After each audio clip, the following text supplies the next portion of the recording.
Good morning. It's great again to be with you as you continue to proceed through your journey through the scriptures.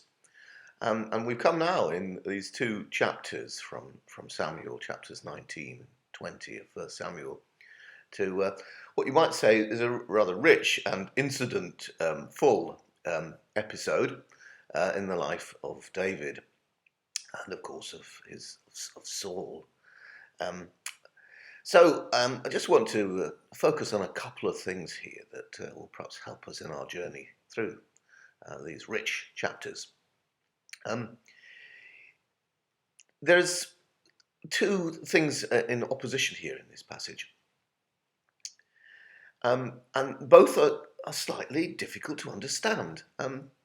First of all, there is Saul's irrational hatred for David.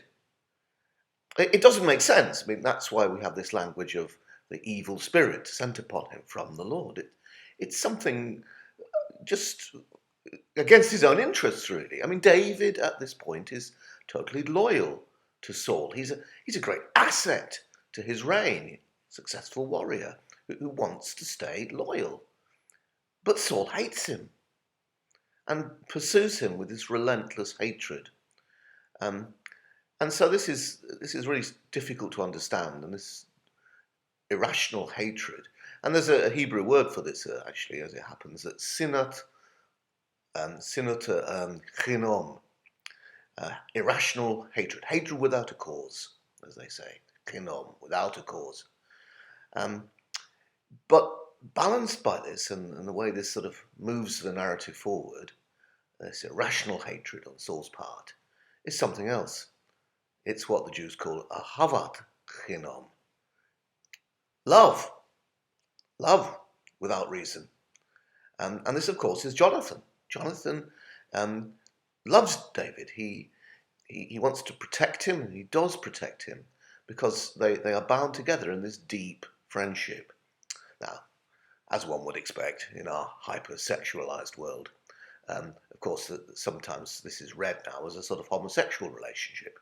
There is no evidence in the text for this at all, and in fact it's explicitly denied by David when in his great lament for Saul and Jonathan, which opens 2 Samuel, he says that his love for Jonathan and Jonathan's love for him was wonderful, not like the love for a woman.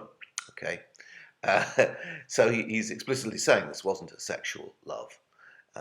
And, actually, I don't know about you, but some of my greatest friendships are for people of the same sex.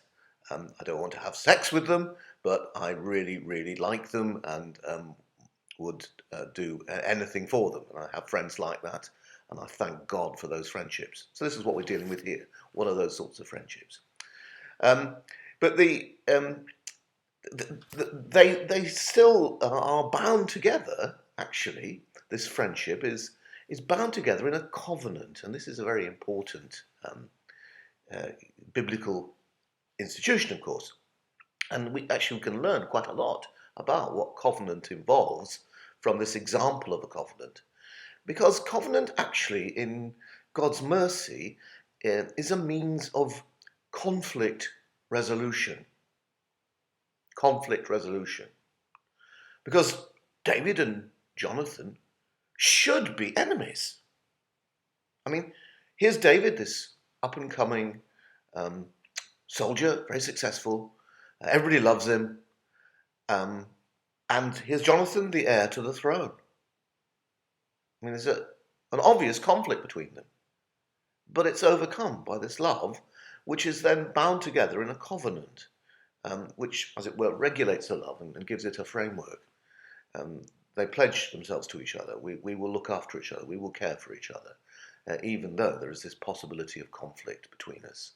So actually a better translation for the Hebrew word berit, which lies behind covenant, is treaty, peace treaty. That's a better translation. And so there is this covenant between them, this peace treaty. And that means that they will stick together through thick and thin. And there are, as it were, ways of dealing with any potential conflicts between them, mediated by the covenant. And of course, this gives us an insight into the great covenants of God with humanity. There are potential and actual conflicts between us and God, but He, in His grace, overcomes them by His ahavat chinom, His love without a cause for us, His grace.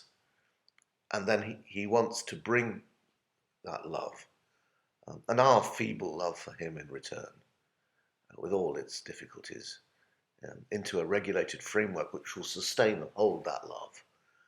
And that, of course, are those great covenants with the human race, which echo through Scripture. God bless. I hope you enjoy reading these wonderful chapters.